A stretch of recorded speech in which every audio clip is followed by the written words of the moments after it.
to thank you for joining today's webcast.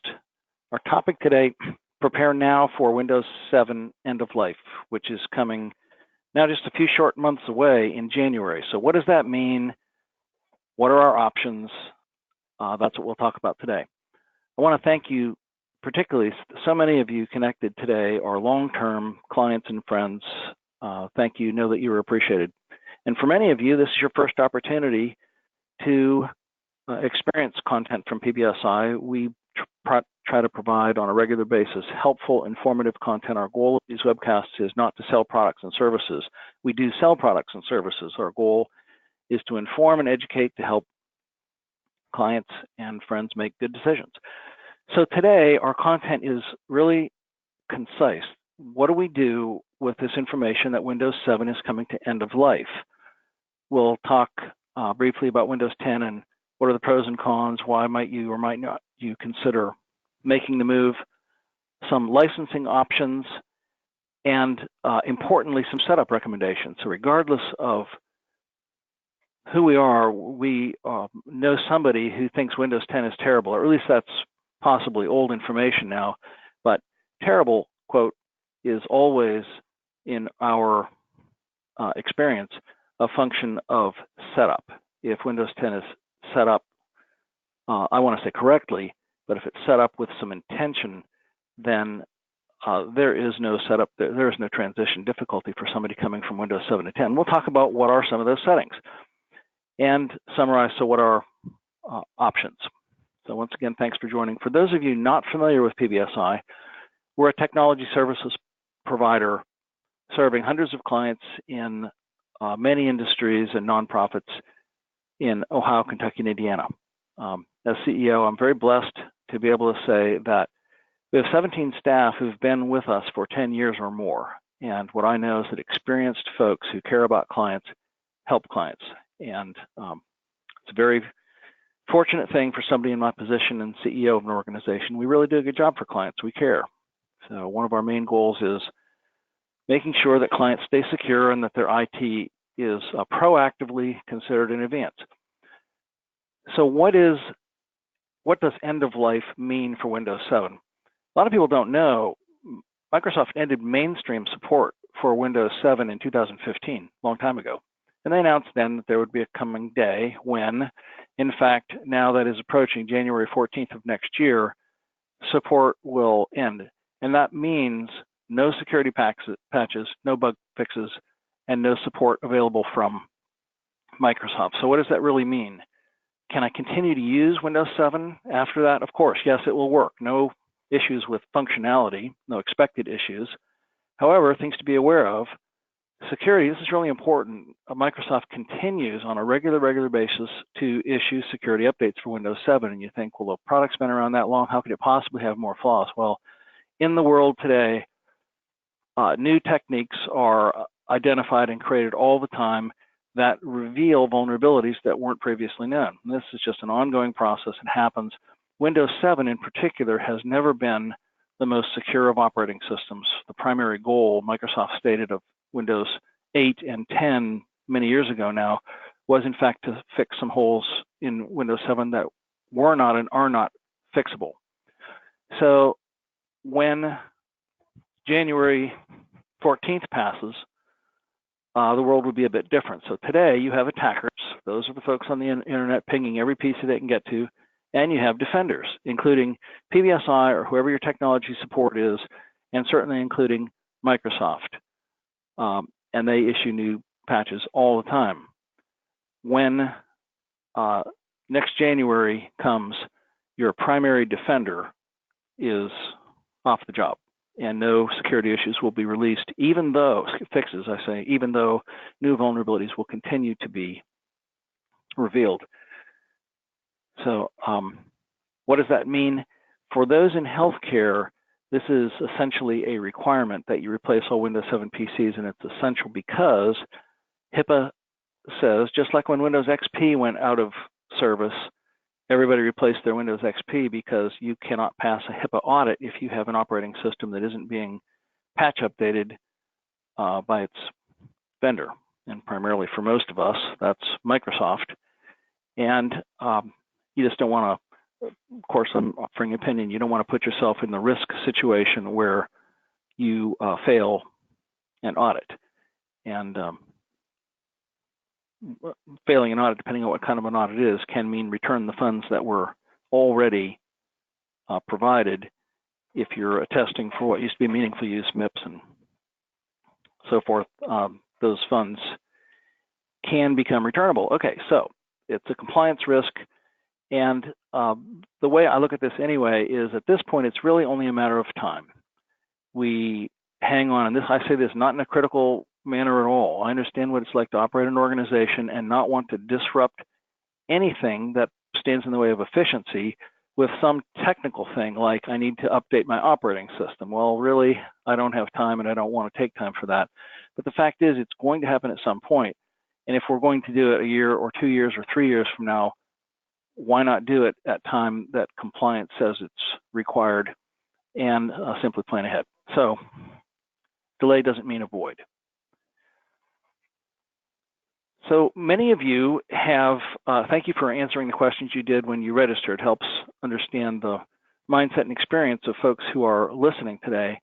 Many of you have Windows 7 on all of your PCs. Many of you have a mixture of Windows 7 and 10, and those who have a mixture, any of us with experience with Windows 10, know at least a good bit about the truth. But for those who have been fearful of upgrading because they have heard bad things or whatever about Windows 10, some things that are true. Improved security, yes. Windows 10 is very much more secure. The single most important thing that I, as a non-technician, can put my arms around that makes perfect sense to me. In Windows 7, antivirus vendors in particular were granted the right to implement their executables prior to the boot up of Windows. And there was a good reason for it apparently at some point, but now the bad guys have learned to take advantage of this, and it can't be fixed with Windows 7. So the recreation of first Windows 8 and then Windows 10, the essential first thing was to make sure that nothing can boot on a PC before Windows does, and that solves all kinds of possible difficulties, because if something gets under the surface and boots first, it can hide itself, it can change its name, it can do things that make detection of malware and other adware products make detection very, very difficult and removal very, very difficult, because when you reboot, you're all of a sudden re-implementing the stuff that they hid under the surface. So yes, it's more secure. It's very reliable, just like Windows 7, very reliable. Is it faster to boot? Yes, it is. Is it faster to operate? It appears so. That's difficult to ascertain, but speed and reliability seem really good with Windows 10. Are the graphics cleaner? Matter of opinion. You're used to what you're used to, but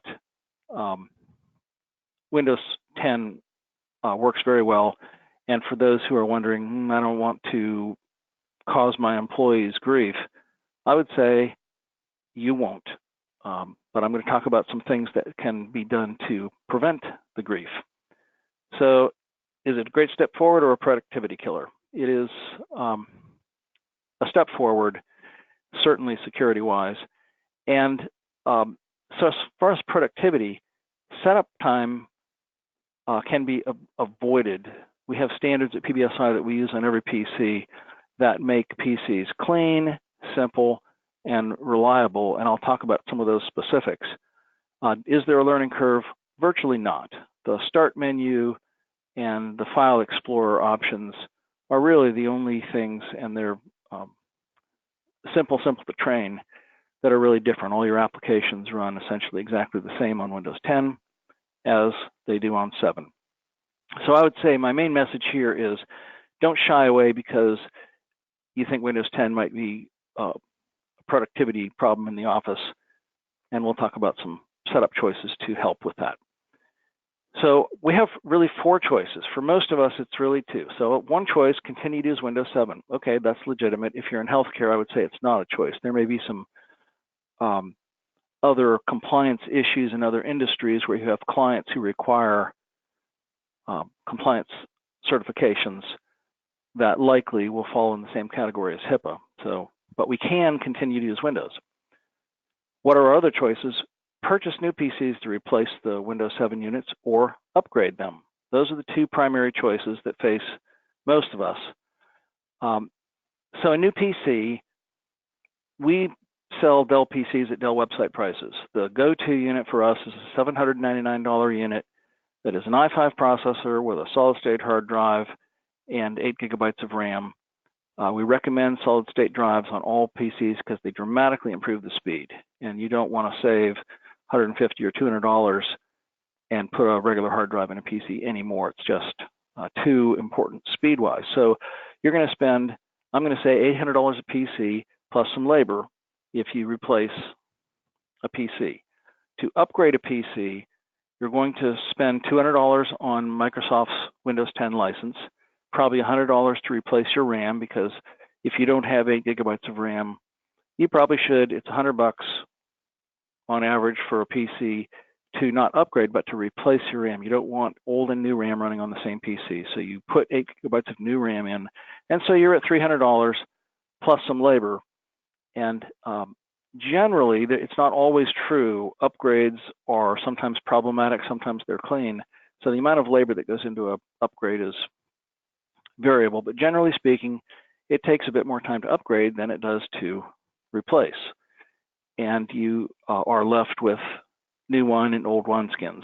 And you haven't necessarily made things all that better. If you decide to go with an SSD, then you've already got enough money into it that you're better off with a replacement. Of course, this is a value judgment, but I'm trying to communicate information that we've thought long and hard about. You all will make your individual choices. So there's a variation on this theme that's available. Primarily, this is an option that might be considered for users who have existing Office 365. And that is a Microsoft licensed product called Microsoft 365. Confusingly, Office 365 includes Office applications, Word, Excel, PowerPoint, and so forth. Microsoft 365 includes those applications plus Windows 10. So if you have a PC that's running Windows 7 and you choose not to replace it but to upgrade it, then upgrading your Office 365 license to Microsoft 365 means you spend another $5.50 a month and you now have Windows 10, as opposed to $199 for a one-time purchase. And there's some other security benefits that come with Microsoft 365. For most of us, Microsoft 365 is not a product that really is material because most of us have purchased a PC that has Windows on it already, and we don't need to pay a license fee for it. Okay, so just a short bit about Microsoft licensing to try and help. I realize that the information I'm describing now might be a bit confusing, and my goal, instead of being confusing, is to be clear. But I want to talk about Office 365 in particular related to the replacement of PCs for this reason. When we replace a PC, for most of us, we need Microsoft Office. So if you don't need Microsoft Office, then you can ignore this conversation. But for those of us, we want Microsoft Office on our new PC. The world changed over the past several years. It used to be way back when Microsoft supplied a CD for Office, 2010 or 2007. In older versions, you had a CD that you could reinstall on your new PC. For several years now, most of the major PC manufacturers have instead bundled Office with a PC at a reduced price, but you don't get any CD, and not commonly understood, your Office license is tied to that PC. When the PC is replaced, you can't transfer the license. There's no way to install that license on the new PC. So when we replace a PC, we're faced with the decision, what do we do about Microsoft Office? And here's where Office 365 comes into play. It's our recommended go-to for a number of reasons for Microsoft Office if you need to purchase it new. If you have existing PCs that are running Windows 10 and they're running Microsoft Office, this isn't necessarily the same. But if you have a new PC, you're going to spend $250 on the latest Office 2019. So $250 can be compared against a subscription license. A subscription license, when we boil it all down for the same Microsoft Office, that is Word, Excel, PowerPoint, the subscription value of that is $8.50 a month. And the most common way that it's purchased is in combination with Exchange Online. So you have Microsoft Exchange and Office together for $12.50 a month. And something that I'm going to talk briefly about today, it's really an important security thing. If you've attended other webcasts recently, you've heard me talk about this. The most important security product that's come on the market in, I don't know when, possibly forever, in my opinion and our opinion, is this $2 a month advanced threat protection. What it does is it prevents damage from ransomware or malware or virus by clicks that happen or attachments that are opened in emails. Anybody who's had a ransomware attack, anybody who's had significant virus activity would gladly, at that moment, go back and pay $2 a month per email address for as long as they wanted to into the past in order to avoid the pain that occurred on that day. So $2 a month per email address is quite inexpensive protection. So you bundle all that together, and so I'm saying when you buy a new PC, you might consider spending $14.50 a month, or different variations. It could be, these can be bundled in different ways in order to acquire Microsoft Office. So I'm going to do a short demonstration here in a minute of why this $2 a month is so worthwhile. And it's important to know that you can only get this advanced threat protection if you have subscription Office 365 with Exchange Online. So you have to make a change for your employees in order to use this advanced threat protection. So I won't really talk more about Microsoft 365 because it's simply only relevant for PCs that already have a Microsoft Office license. So I'm going to do a short demonstration. I'm going to go to my email, and we have Office 365 and Advanced Threat Protection. And we went from an in-house Exchange server that was fully paid for as an organization with fully paid for desktop Office licenses to a subscription model where now we pay $14.50 for every desktop at PBSI in order to get this $2 advanced threat protection. And I'm going to demonstrate how this works. What happens with ATP, Advanced Threat Protection, is when you make a bad click, and any of us can be fooled, that click, Microsoft sends, if you have Advanced Threat Protection, that click is sent through a site called SafeLinks. It's a sandbox on the internet where Microsoft is going to evaluate and fully explode whatever's going to happen there in that sandbox. And if everything's okay, it just passes the message on. If it's not, here's what happens. I just clicked on a malicious link. I just made a mistake, and instead of acquiring a virus or ransomware, I simply get this message. This website has been classified as malicious. Microsoft provides the option to put a button here that says go forward anyway. We do not do that and don't recommend anybody does it. Once this has been determined to be a bad link, you don't want let end users decide, oh no, I'm sure this one's okay. But that one action just saved a ton of pain and heartache. And the same thing happens if we open an attachment. I had a client call me early this year and said, I'm trying to open a PDF and I can't open it. Can you? Well, I said, forward that email to me. This sounds suspicious. And this is the PDF that he forwarded. It was purportedly from a former employee. And that message I get says, blocked by your support provider, whatever that PDF was trying to do can't be done securely. And so damage was prevented. So that's a very short demonstration of why I think this $2 a month option is so important and how it plays in, hopefully it's clear, to considering the purchase of a PC. Purchase PC, generally speaking, that's the time to consider Office 365. Okay, so this is the demonstration that I just made and how Microsoft helps with that problem. All right, I'm going to move on now and quickly I'm going to review some of the standard setup choices that we recommend with Windows 10. Each of you attending this webinar will receive a PDF that we will send to you with all the setup recommendations that I'm going to detail out. But basically what we want to do, there are some opinions going into effective setup, and our opinions aren't necessarily right, but we've considered carefully what helps, and what we want to do is make it visually simple, make things easy to find, boil down setup choices to some that have been carefully considered that lead to productivity and simplicity and security. Browser settings, Windows 10 comes with some defaults that aren't necessarily ideal, and so I'm going to describe at least a couple of them that we really recommend changing. So I'm going to go to this link, and this is the PDF that you each will receive. The concept here is to describe what settings to make on a Windows 10 PC that will make a PC more secure, clean, fast, and supportable.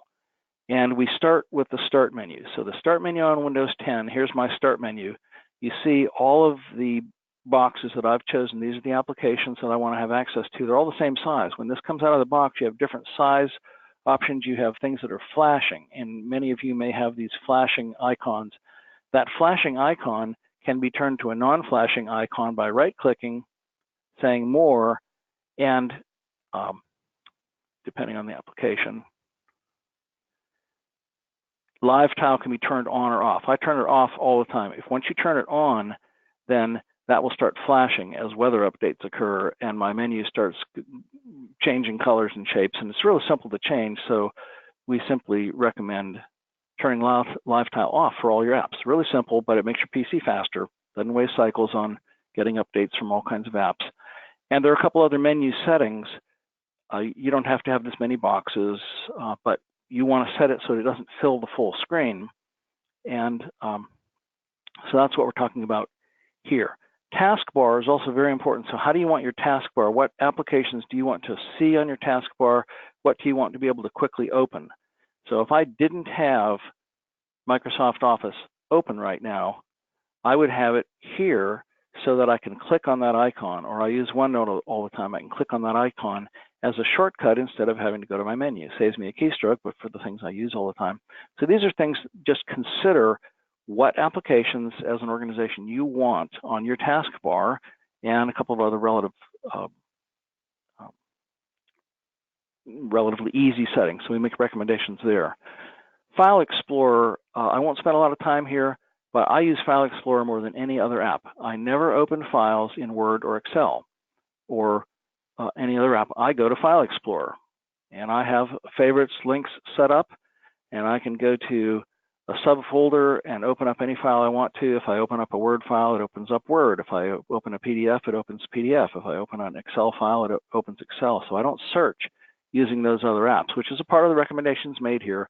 But in order to help File Explorer be productive, we recommend putting it in the taskbar, having links set up to the common things that you go to, whether they're on your C drive or on a network drive, and then you can really save employees' time. And individual employees don't know how to do this. Some do, some don't.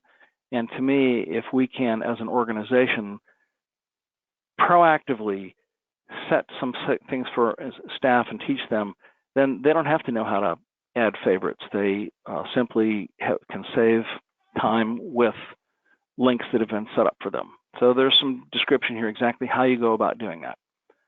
There's some recommendations on account setup, personalization. There are a couple of items where I've made red in this attachment that I think are particularly important, and one is power and sleep. So there's an application. These are all done underneath the name of the setting, and on a Windows 10 PC, I can go to Settings, All Settings, and the section names are System, Privacy. So System, when I go there, there's something called Power and Sleep. And one thing that's a really useful thing is turn my screen off. Fine, that's so that somebody can't see my screen, whether it's 30 minutes or 15 minutes, whatever, that's a choice. But the important one here is set sleep to never, and have employees not turn their PCs off at night. Why is that important? because patch updates take place at night, vulnerability scans run at night, and if you ever have an employee or yourself where you come into your PC in the morning and all this, it's really slow for a while, and it wants to reboot and things are just, they're going to eat away at your productivity. That's one thing. By having these things done at night, your PC is ready to go when you come in the morning. And the more important thing is your PC is more secure because the patches that it wanted to update at night got updated at night, and they weren't delayed or disabled by somebody who said, no, I don't want to reboot my PC, or no, I don't want to do that update, I need to get on with my work. So simply setting sleep and power, it's important. Okay, so there's another, privacy.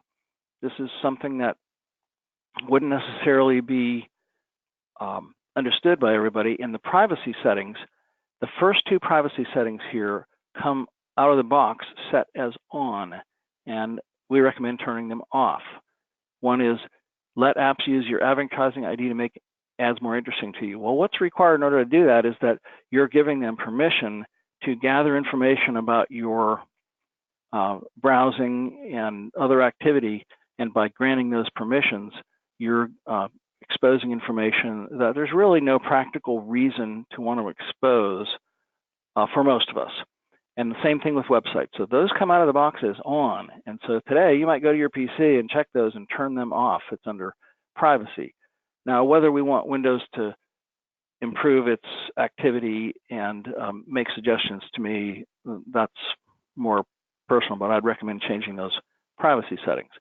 So these are some of the things when we install a PC for a client, we do these things automatically. We just, we'll ask questions about what your preferences are as an organization, but when you install a PC from Best Buy or whatever, not only does it come with Windows 10 Home instead of Windows 10 Professional, but it comes the way the manufacturer set it, and that's not necessarily all great.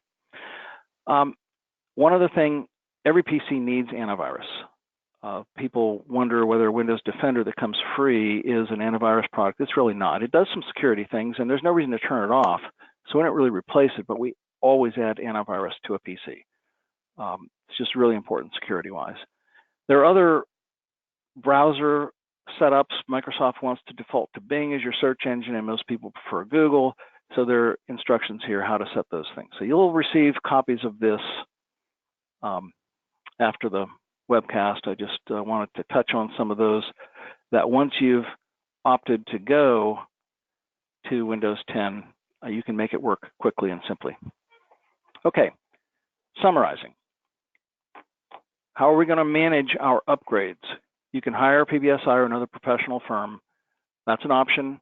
You'll pay some labor fee to do that, but we've seen that upgrades can produce unexpected results. And there is something that can be done in advance to predict, but it does not predict perfectly whether there are going to be unexpected results. You want to avoid frustration, productivity lost, let a professional handle it. And I say this honestly, we have a lot of clients asking us to upgrade their PC, so it's not the, I don't care if you'd use PBSI, I'm simply saying that there are some benefits of doing so. We're also happy to help any client learn how to do this yourself. So here are some tools that you might want to be aware of. There's a download checker that will run on my PC, on my Windows 7 PC, and identify if there are any compatibility issues that are expected in advance, which is useful because if there's an old app where the manufacturer won't support it on Windows 10, you'd rather know that beforehand than after you started. You want to make sure the PCs are backed up, and we have instructions here how to back these up. And then there are some resources, 10 tips before installing Windows 10, what to do if setup fails, and some instructions for each version of Windows. So we've accumulated these to help clients. And what do you do if installation fails, which can happen, require some remediation before it'll work successfully. So there are choices that you have. Bottom line to this, should we replace Windows 7 security-wise? I believe we should. Do we upgrade or replace? If you want a simple recommendation, anything with 2 gigabytes or less of RAM, replace it. It's old enough that the difference in cost just isn't worth it. I would also say 4 gigabyte PCs, just depending, anything purchased more than 3, 4, 5 years ago probably should be replaced instead of upgraded.